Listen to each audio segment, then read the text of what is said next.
آپ کی ذات سے کبھی کسی کو آزار نہیں پہنچا، آپ یقیناً جنت میں جائیں گی۔ یہ سن کر ماں کے لبوں پر ہلکی سی مسکراہٹ پھیلی، آنکھوں میں اطمینان کی لہر آئی اور گزر گئی۔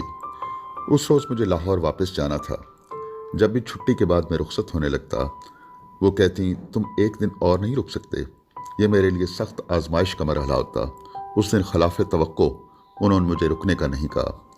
میں رخصت لینے کے لیے ان کے سامنے جھکا تو انہوں نے ہمیشہ کی طرح میرے سر پر ہاتھ پھیرا اور دعا دی اور مدھم آواز میں بولی، لے او یار حوالے رب دے، میلے 4 دناں دے، اس دن عید مبارک ہوسی جس دن پھر ملیں گے۔